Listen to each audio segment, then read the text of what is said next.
Welcome to the Modern Homesteading Podcast. We have allowed ourselves to become so disconnected and ignorant about something that is as intimate as the food that we eat. Be prepared to grow your own for victory. God said, I need somebody strong enough to clear trees and heave bales, yet gentle enough to yean lambs and wean pigs and tend the pink-foamed pullets who will stop his mower for an hour to splint the broken leg of a meadowlark. So God made a farmer. Hello and welcome to the Modern Homesteading Podcast. I'm your host, Harold Thornborough, and glad you're joining me today. And it's been a little while. It's been about, I think, 4 weeks or so since I put a podcast out, and it's just been crazy. And I'll talk a little bit about that in a few minutes. And actually, I'm out for a drive this morning, so I'm recording this on my cell phone. So if the audio quality isn't up to normal standards, then sorry about that. But as you know, it's been kind of difficult for me to squeeze out a podcast lately. So just doing it when I can. And I thought I'd just tell you a little bit about what's going on and give you some updates around the homestead. And I think I'll just call this episode Chewing the Fat, because that's kind of what I'm going to do. I don't have a specific topic or anything like that. I just want to touch base. You know, it's been a little while, and I don't want that to be a normal thing. The slower season's approaching quickly, and I'll be able to get a lot more content out. And, it'll kind of get back to normal here pretty soon, but it just got crazy busy for a little bit. But let's just talk about that first. What's been going on? So I've been working a lot of 6-day weeks. And when I say I work 6-day weeks, they're like 12-hour days, 6 days a week. So, after you go home and do a couple, things around the house and take a couple hours doing that, spend a little time with the kids or the grandkids if they're hanging out and doing, over at the house. And it's hunting season approach. So I'm trying to squeeze in some, trips to the woods anytime I can. I haven't been able to do too much. I think I've went out like 4 times and I want to get out a lot more, try to bag a deer this year and, shoot some more squirrel and things like that. And it's just really difficult right now. It's just such a busy time. Well, with all that going on, podcast, blogging kind of takes a back seat for a short bit. And that's one thing that's really good about the winter time. In the winter, it just gets, easier to do content. It's when I do a lot of content through the winter time. And right in the middle of summer, I actually do a lot too, because when it's, 100 degrees out, there ain't as much stuff to do outside either.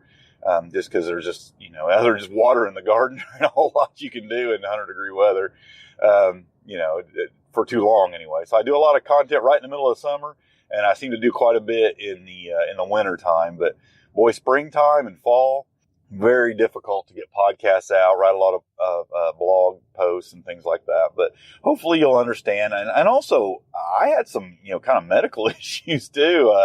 And I'll talk a little bit about that. My blood pressure just went crazy for some reason. I don't know why, but I've had high blood pressure in the past. And because of my diet and losing a lot of weight, my blood pressure, actually, I was able to come off of blood pressure medicine a few years ago. And, but I still monitor it pretty closely because I just worry about it. Well, I could tell, you can just feel it when your blood pressure is getting kind of high. So I was just kind of keeping an eye on it. And, I checked it and it was just kind of off the charts. I thought, what is going on here? So, I hadn't been sleeping much because of just doing so much stuff. I've only been sleeping maybe 4 hours a night most nights. So I said, I got to sleep more. So it meant no more getting up early to do my podcast, getting up at, 3, 4 o'clock in the morning to do my podcast. So I'm going to sleep in a little bit and try to get a little more sleep. Maybe, maybe that's the issue. Maybe that's why my blood pressure's up high. I'm just not getting enough sleep, and maybe my diet's suffering a little bit, and get that back under control. So, I started sleeping in. I started sleeping 6.5, 7 hours a night.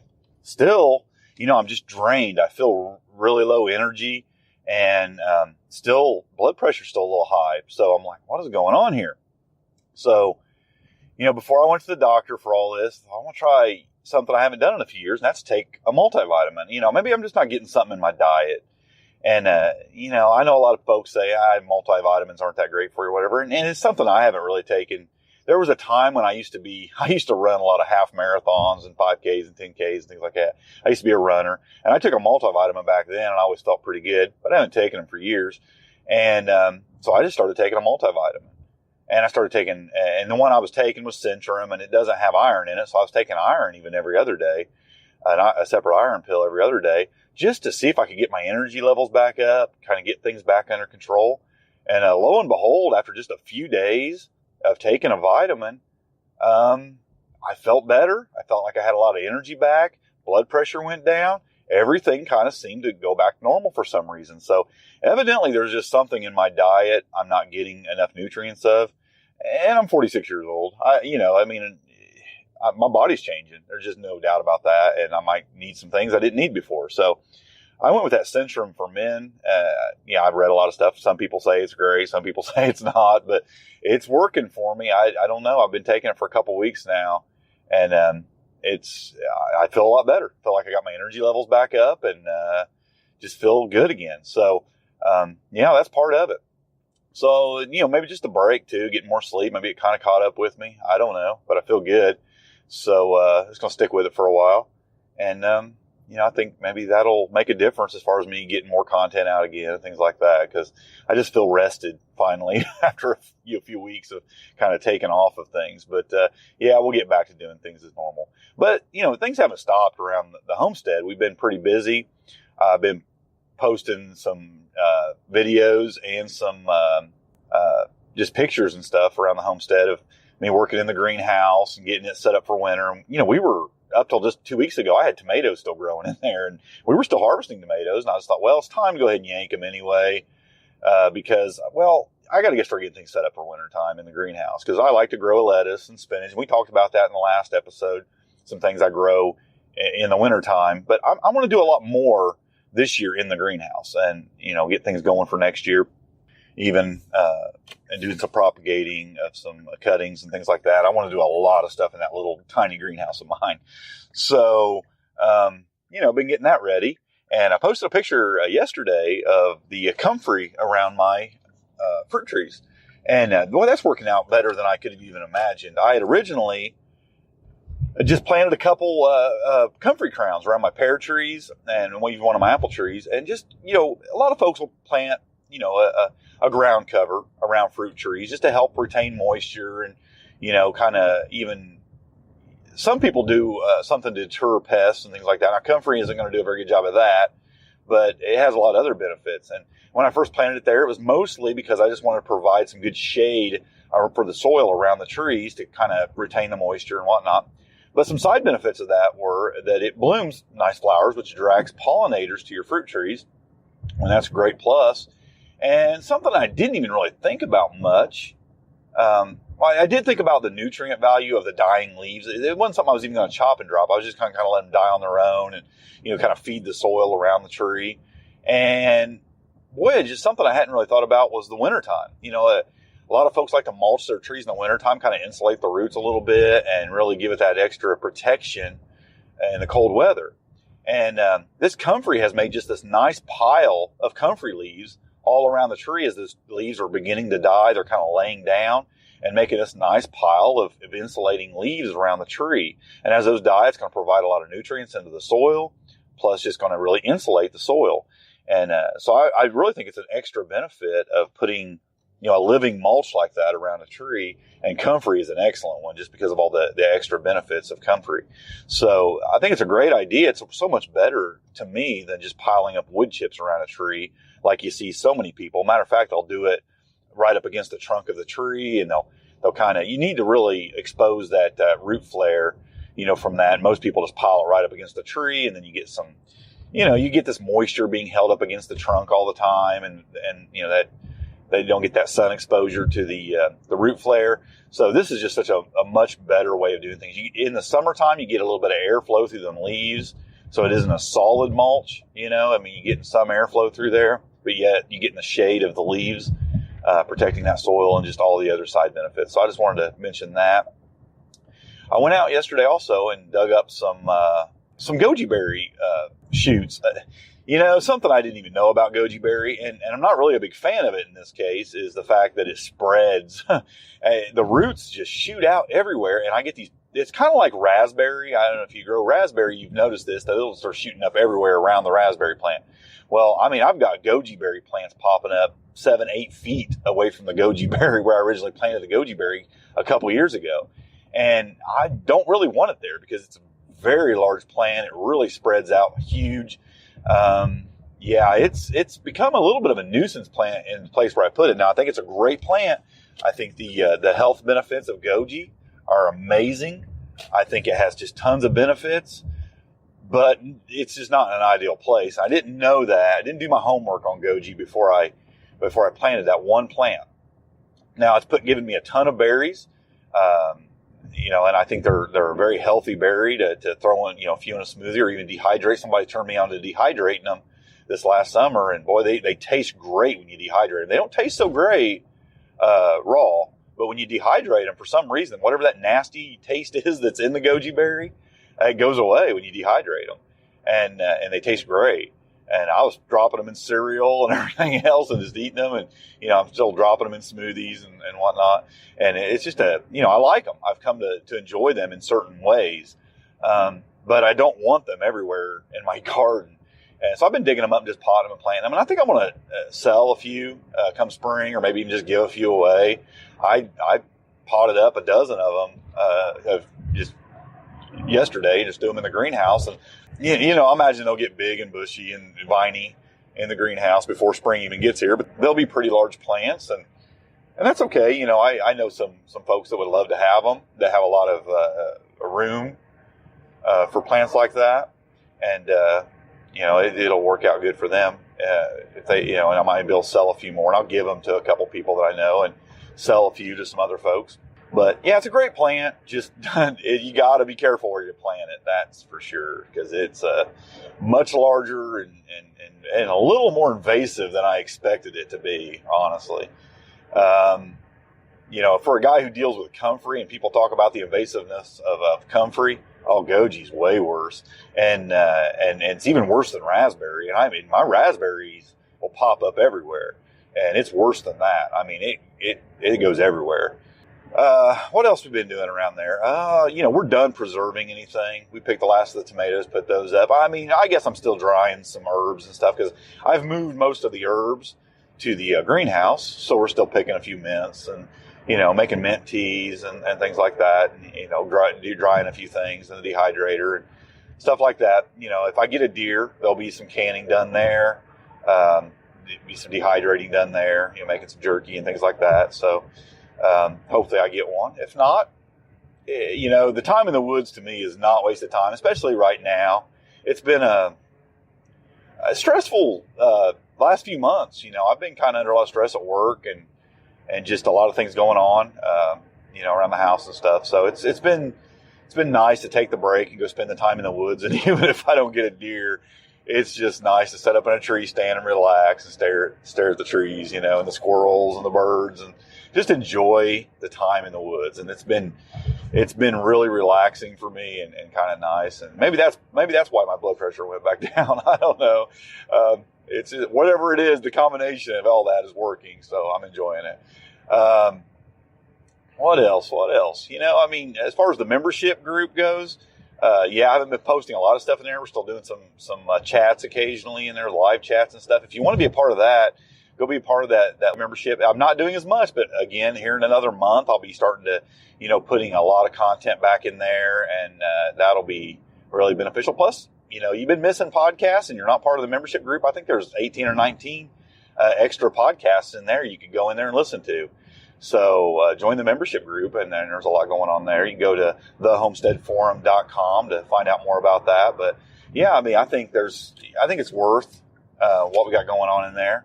What else was I going to talk about? I don't know. There's a lot going on still around the yard. Everything's going good. I've still got the quail. I was considering butchering them and then just starting a new flock next year.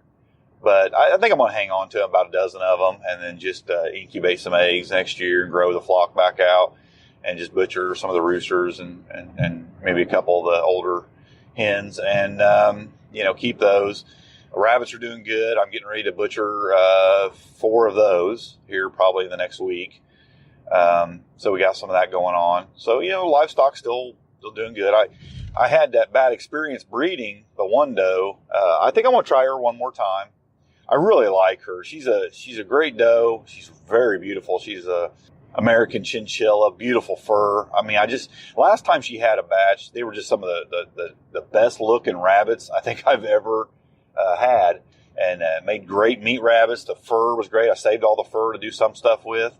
And I just think they're a great rabbit that comes from her. And I don't know why she failed me last time we bred her. So I'm going to try again. Maybe it was kind of hot outside, and maybe she just didn't feel like, having youngins at the time. And maybe it was a survival instinct to do what she did, just to ignore her kits like that. But I'm going to try again, and we'll see if we can get some nice bones out of her. So, that's still going good. I'm considering building a small quail aviary outside of where I have them right now in cages, and going more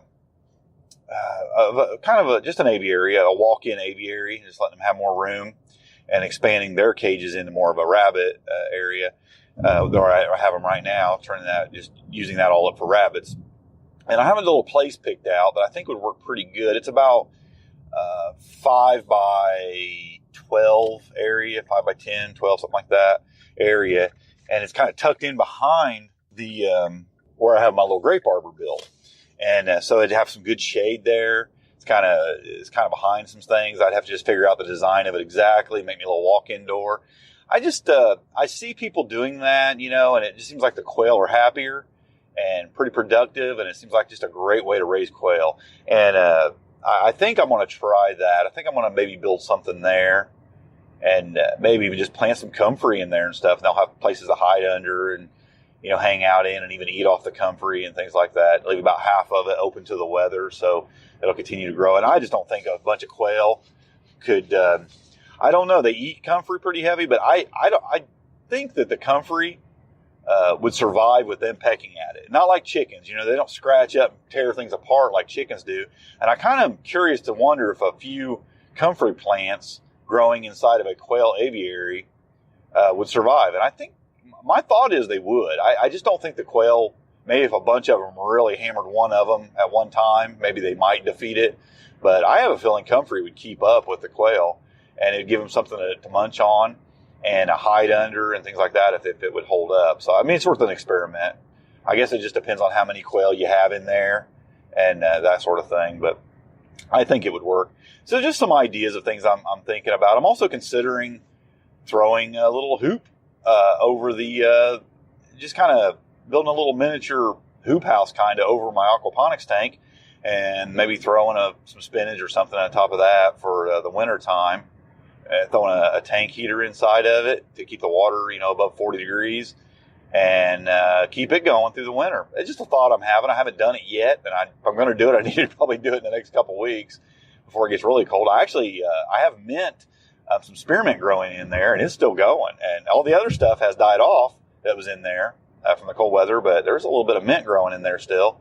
But I was thinking I could throw some spinach in there, and that'd probably do all right. If the water was above 40 degrees and, it was circulating good and everything, and I had a hoop over it, I think that tank heater would maintain enough heat in that little hoop house there if I just cover the whole thing with plastic and kind of hoop it up over the top of the bed and have me an area where I can feed the fish. The only thing I'm concerned about is just cleaning the tank and stuff. If I'm going to make it that small, it's going to be really difficult to add water and clean the tank.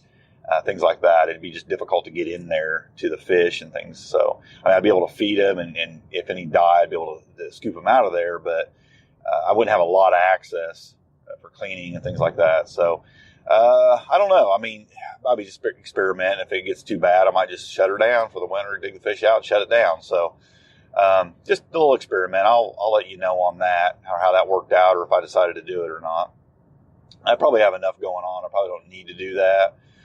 But if I don't, I'm going to have to dig all the fish out and throw them in the pond, and then put them, if I kept it going, I could keep them in there. So before it freezes, because I'm going to have to drain it and get something going on with it pretty soon. So get the pumps dried out and put up, and I'm going to have to do some maintenance on it either way. So putting some hoops over it wouldn't be too hard. But like I said, I'll let you know on that. Well, anyway, there's a few things I'm doing. I'm going to do a video, I think later today.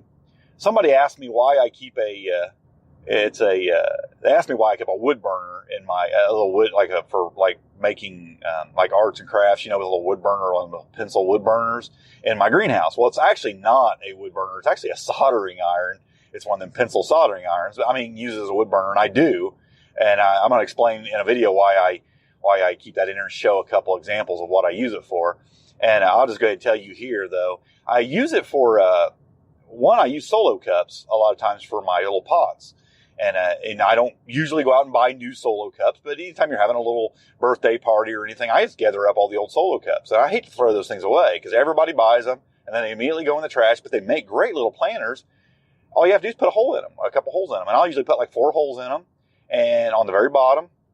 And the best way I found to do that is to heat up my little soldering iron and just touch it 4 times. I mean, just boom, boom, boom, boom, and just 4 little holes. I mean, it takes 2 seconds to burn 4 holes in the thing. It's just as quick as you touch it, it just melts little tiny holes in it.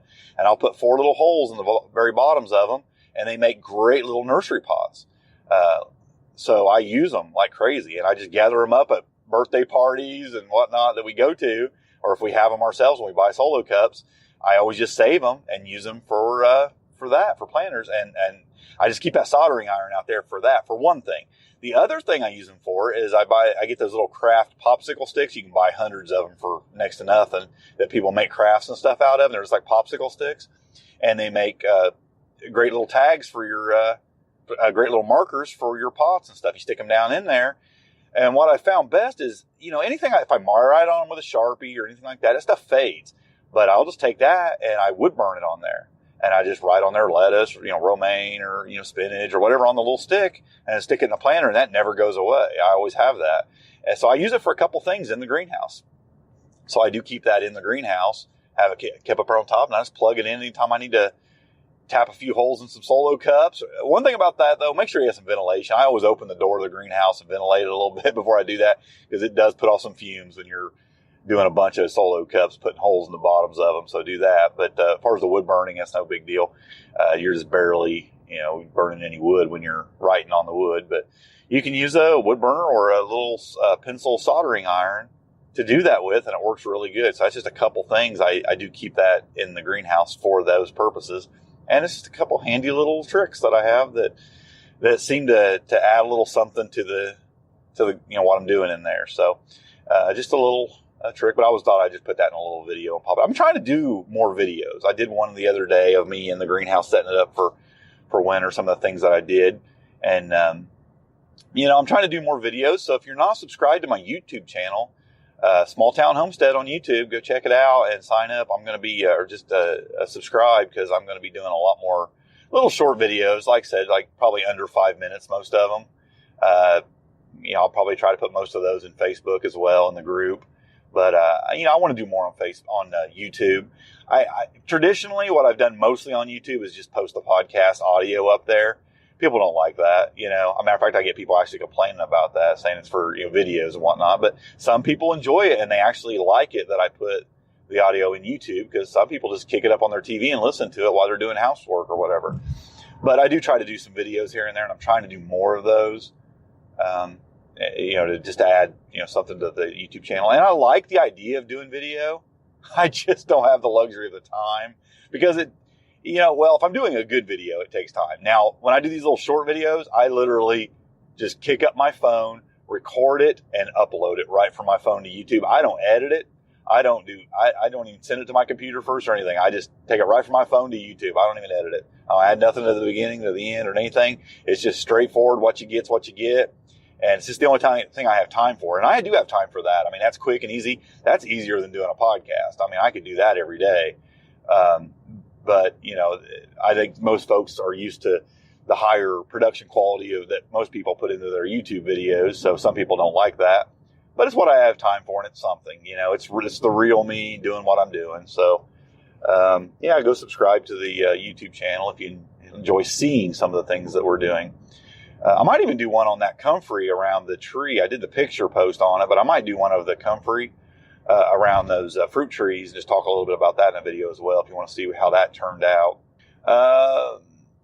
I think that's about all I have for today. I really appreciate you joining me. And like I said, this is just kind of a chewing the fat episode where I just wanted to just chat with you a little bit. I consider you guys my friends. I really do. I mean, you guys have been there for, many of you since the very beginning of this podcast. And I like to let you know what's going on. And it's been a little bit. And a couple of you have hit me up in emails and Facebook posts and things asking, hey, what's going on? Are you okay? Because they hadn't heard from me in a while. But yeah, everything's okay. I guess I just needed a break, health-wise and for my sanity and to get a few things done and even enjoy a few things. So that's where we're at. And, I have a couple interviews. Folks, a couple people have reached out to me for some interviews. And I actually had to postpone one because I wasn't feeling very good and when we were supposed to do it. And I need to get back a hold of him. And then I've had another lady, actually somebody who was on the podcast before wants to come on and talk about a new book they have out. And yeah, I want to do all that. And I'm going to do all that. Like I said, I had to take a little break. So we have some interviews coming up, I think, if I can get back a hold of them and get them on the show. And there'll be some great interviews. I think you guys will love hearing those. And, get back into topics and some questions and things like that. I know a bunch of you sent in questions that I just didn't get to. I may not get to most of those. I may not. I'm going to have to just kind of move forward from this point since I took basically 4 weeks off, and it kind of threw me off a little bit. So I guess more than anything, I'm doing this episode just so I can get back into it. And this is me driving. I'm on my way to go over to get some supplies for the homestead and stuff, going over to Menards and the next town over. So, it's me driving down the road, and I had a little bit of time, and I thought, kick up the phone. Let's do a podcast. Let's get back into this, and let's get things rolling again. So hopefully the audio quality isn't too bad on this, and I hope you enjoyed it. And I look forward to chatting with you again soon. And until next time, happy homesteading, and God bless. Thanks for listening.